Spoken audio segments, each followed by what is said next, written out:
Andhra Telangana separate రాష్ట్రాలుగా విడిపోయి దాదాపుగా 12 సంవత్సరాలు అవుతుంది.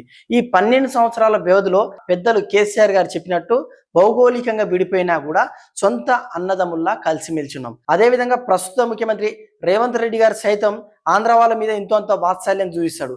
అదేవిధంగా అక్కడ చూసుకున్నట్లయితే బాబు గారు కానీ, జగన్ గారు కానీ, అదేవిధంగా పవన్ కళ్యాణ్ గారు కానీ వాళ్ళకు కూడా తెలంగాణ అంటే చాలా ప్రేమ ఉంది. తెలంగాణ రాష్ట్రం ఏర్పడ్డాక ఎప్పుడు కూడా తెలంగాణ భాషకు యాసకు వ్యతిరేకంగా వాళ్ళు మాట్లాడలేదు. ఎస్పెషల్లీ ప్రాంతీయత విద్వేషం అయితే అసలే రెచ్చగొట్టలే. అంటే మన ప్రధాన పార్టీలు ప్రధాన నాయకులైన వీళ్ళందరూ ఇప్పుడు ఎవరైతే చెప్పుకున్నామో ప్రముఖులే అటు ప్రాంతీయ అటు యాస భాష జోలికి పోయినప్పుడు మనం సామాన్యులం ఎందుకు ఈ విధంగా చించుకుంటున్నాం, ప్రతి విషయంలో వేలెందుకు పెడుతున్నాం, అలా అని చెప్పి మన యాసను భాషను మన అస్తిత్వాన్ని కించపరుస్తున్నారని ఆంధ్ర వాళ్ళందరినీ కూడా మనం తిట్టడానికి ఛాన్సే లేదు.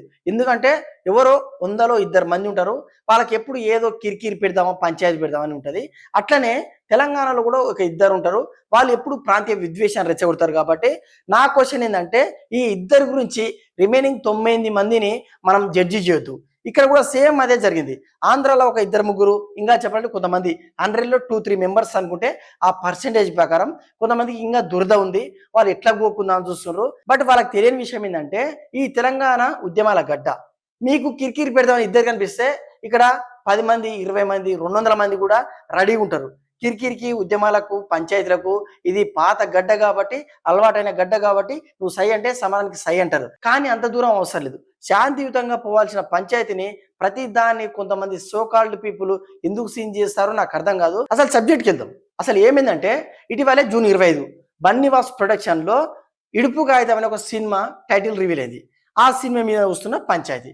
ప్రముఖ యాక్టర్ ప్రముఖ కమెడియన్ ప్రియదర్శి మనందరికీ సుపరిచితమే. అదేవిధంగా అందులో హీరోయిన్గా చేస్తున్న అమ్మాయి ఎవరైతే ఉన్నారో నాగదుర్గ, తెలుగు ఫోక్ ఇండస్ట్రీలో ఎస్పెషల్లీ తెలంగాణ ఫోక్ ఇండస్ట్రీలో చాలా సుపరిచితురాలు. వీళ్ళిద్దరూ హీరో హీరోయిన్లుగా వస్తున్న సినిమా ఇడుపు కాగితం. ఈ సినిమా టైటిల్ పైనే రచ్చ స్టార్ట్ అయింది. ఎప్పుడైతే ఈ సినిమా పేరు రివీల్ అయిందో ఆంధ్ర నుంచి ఒక పర్సన్ ఒక ట్వీట్ వేయడం జరిగింది.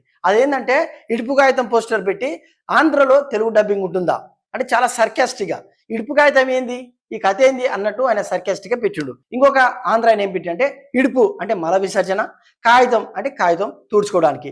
అంటే మా తెలంగాణలో పచ్చే చెప్పాలంటే దొడ్డికి తుడుచుకోవడానికా ఇడుపు కాగితం అని ఒక సర్కాస్టిక్గా ఆయన పెట్టిండు. మరి తెలంగాణ యాస మీద తెలంగాణ భాష మీద కొడితే ఎవరైనా ఊరుకుంటారా? డెఫినెట్ గా మా తెలంగాణ ప్రజలకు మొత్తం మండింది. బట్ తెలంగాణ ప్రజలకు నా సలహా ఏంటంటే దయచేసి ఒక్కరిద్దరు విధవల వల్ల ఎంటైర్ ఆంధ్ర వాళ్ళని కూడా మనం తిట్టొద్దు. అలాంటి కిరికిరి పెట్టుకుని అలాంటి మనస్తత్వం ఉన్న వాళ్ళకే మనం సమాధానం చెప్పాలి, కానీ యావత్ ఆంధ్రను కూడా తిట్టొద్దు. ఎందుకంటే వాళ్ళు మన తెలంగాణ ప్రజల్ని తెలంగాణ యాస భాషను కూడా అభిమానిస్తారు. కొంతమంది విధవుల వల్ల మనం అనవసరంగా ఆంధ్ర మీద ఎలాంటి కామెంట్ కూడా చేయొద్దు. ఈ టైటిల్ విషయానికి వచ్చేవరకు ఇడుపు కాగితం. ఇడుపు కాగితం అంటే విడుదల కాగితం, డైవర్సు, మీ భాషలో చెప్పాలంటే విడాకులు, పుస్తక భాష విడాకులు. ఓకే, అయితే తరతరాలుగా ఏమొస్తుందంటే ఇడుపు కాగితం. ఇడుపు కాగితం అంటే ఇడిదాల చేసుకున్నట్టు, లేకుంటే కాగితం అంటే కాగితం. ఇది మా పూర్వీకుల నుంచి వస్తుంది. ఇప్పుడు ఈ జెన్జీ జనరేషన్లా మాకు మా పక్క జిల్లాలకే ఏ స్లాంగ్ ఉందో మాకు అర్థం కావట్లేదు. నీకు కూడా ఇడుపు కాగితం అంటే తెలియాలి అని రాజ్యాంగంలో రూల్ ఏం లేదు. డెఫినెట్గా నీకు తెలియకపోవచ్చు, అందులో తప్పు లేదు. కానీ ఇడుపు కాగితం అంటే ఏంటి, ఈ టైటిల్ నాకు అర్థం కాలే అని నువ్వు అడగొచ్చు. కానీ చాలా సర్కాస్టిక్గా ఆంధ్రలో డబ్బింగ్ ఉంటుందా, ఇది ముడ్డి తుడుచుకునేది అని పెడితే ఎట్లుంటుంది చెప్పండి. నువ్వు ఒక్కరికి గోకితే ఇక్కడ 10 మంది గోకుతారు. ఇప్పుడు విడాకులు అనే పదం మీరు యూజ్ చేస్తుర్రు, విడాకుల యువనాకులు నాకు కూడా నచ్చట్లేదు అని. కానీ మీరు ఒక్కరు గోకితే ఇక్కడ 10 మంది గోకుతారు అనేది మీకు అర్థం కావాలి. ఇంకొకరు ఏమంటారు, విడాకులేంది అందరు తినిపోయినాక మీళ్ళ ఇస్తరాకులు అంటారు. ఒక పెళ్ళమ్మల మధ్య వచ్చే అంతరాయానికి ఒక ముగింపు అది. దాన్ని కూడా కాంట్రవర్సీ చేసినప్పుడు మరి ఇక్కడ ఊకుంటారా? ఈవెన్ ప్రొఫెసర్లు కూడా ఊకోవట్లేదు. మీ ఆంధ్రోలు ఓర్వలేనోళ్ళు అని అంటుండు గంటా చక్రపాణి గారు. మీకు ఇష్టం లేకుండా సినిమా చూడకండి, మా యాసను భాషను అవమానించొద్దు అని చెప్తున్నాడు. నేను కూడా పర్టికులర్ ఆ పీపుల్ చెప్తున్నా, తెలంగాణ యాసను భాషను మీరు విస్మరించినందుకే కదా 58 ఏళ్ళ మీ సంవత్సరాన్ని మేము వద్దనుకొని తెగదెంపులు చేసుకున్నాం. మా సైడు ఈ పదం కూడా యూజ్ చేస్తారు, తెగదెంపులు అంటే విడాకులు, ఇడుపు కాగితం, డైవర్సు. మీరు చాలా ఫారెనర్స్ లాగా ఇట్స్ ఓ డైవర్స్ అంటారా? మీరు కూడా విడాకులు అంటారు కదా, దాని గురించి అనుసంధానం ఉంది కదా. ఇక్కడ విషయం ఏంటంటే మా తెలంగాణ మాకున్న జిల్లాల్ని సపరేట్ యాసలు ఉంటాయి. మహబూబ్నగర్ ఒక లాంగ్వేజ్ ఉంటే నిజామాబాద్ ఒక లాంగ్వేజ్ ఉంటుంది, నల్గొండ ఒక లాంగ్వేజ్ ఉంటుంది, కరీంనగర్లో ఇంకా పర్టికులర్ ఒక లాంగ్వేజ్ ఉంటుంది. కానీ తెలియనప్పుడు తెలుసుకోవాలి కదా. మనతో పనిచేసే మన సంస్థలో పనిచేసే మన కొలీగ్స్ భాషనే అర్థం కాదు, నువ్వు అడగాలి ఇదేందబ్బా అని అడగాలి. దానికి వాళ్ళు సమాధానం చెప్తారు.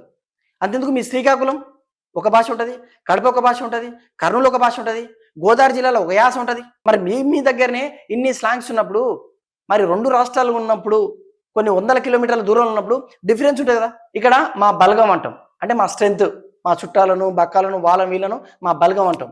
మీరేమనుకుంటారు మా బలం అంటారు. బలానికి బలగానికి తేడా ఉంది కదా. బలగం సినిమా వచ్చింది, మా తెలంగాణ బిడ్డ చేసిన డైరెక్షన్ ఎట్లా హిట్ అయింది. ఇప్పుడు నేనేమంటున్నానంటే మీ శ్రీకాకుళం భాషను, మీ కర్నూలు యాసను, మీ కడప భాషను దశాబ్దాల నుండి మేము ఎంకరేజ్ చేసినాం కదా. మీ సినిమాలు మేము చూసినాం కదా.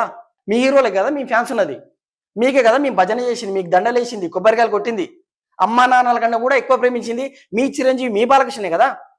మా ఓన్ మా హీరోలు అనుకున్నాం కదా. మరి మా నాగదుర్గ, మా ఆడబిడ్డ ఒక సినిమా హీరోయిన్ అయితే ఎందుకు ఇంత బాధ అనిపిస్తుంది మీకు? మిమ్మల్ని ఇన్ని రోజులు నెత్తిన మోసాం కదా, మీకెందుకు ఇంత ఓర్వలేనితనం? అంతెందుకు ఈ సినిమాకు రచయిత సుకుమార్ మీ ఓడే కదా, ఈ సినిమా ప్రొడ్యూస్ చేసేది బన్నివాస్ గారు, ఆయన మీ ఓడే కదా. వాళ్ళకన్నా రిచ్చా? వాళ్ళకే అర్థమవుతుంది, మీలాంటి సామాన్యులకు ఎందుకు అర్థం కావట్లే?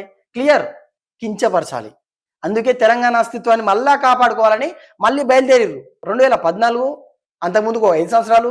అరే ఆంధ్రోని అంటే ఒక పాకిస్తాన్ లెక్క చూసి హైదరాబాద్ మేము కూడా బాధపడ్డాం. తర్వాత చిన్న కలిపిపోయినాం. మళ్ళీ మీరు ఈ విధంగా రెచ్చగొడితే మా వాళ్ళకి మండుతుంది కదా. మీరు ఏదో హ్యాపీగా ఒక దిక్కుండి ఫీడ్ చేస్తుంటారు, కానీ పాపం అభం శుభం తెలియని ఆంధ్రోలు అమాయకులు వాళ్ళకి ఎఫెక్ట్ పడుతుంది కదా. అరే ఆంధ్రోడా అని పిలవాల్సి వస్తుంది మీలాంటి దగులుబాజీ వల్ల. సో నేనేమంటున్నా అంటే ఇడుపు కాగితం అంటే మీకు తెలియాలి అని రూల్ లేదు, కానీ తెలుసుకోవాలి అని శ్రద్ధ ఉండాలి, లేదా మూసుకొని కూర్చోవాలి. లేదు మా అస్తిత్వం మీద కొడతా అంటే ఎవరు ఊరుకోరు బ్రదర్. గతంలో ప్రాంతీయ విద్వేషాలు రెచ్చగొడితే తెలంగాణ పైన కూడా వీడియో చేసిన ఒక తెలంగాణ ఉండి మా ఆడియన్స్ నువ్వు ఆంధ్రో నువ్వు వారా అని కామెంట్ చేసిర్రు. అంటే ఎంత నిజం వైపు ఉంటుందో మీరు ఇక్కడ అర్థం చేసుకోవాలి. సో ఇప్పుడు క్లియర్ గా ఆంధ్రోలు ఎవరైతే కామెంట్ చేసిర్రో మీరు ఉపసంహరించుకోవాలి.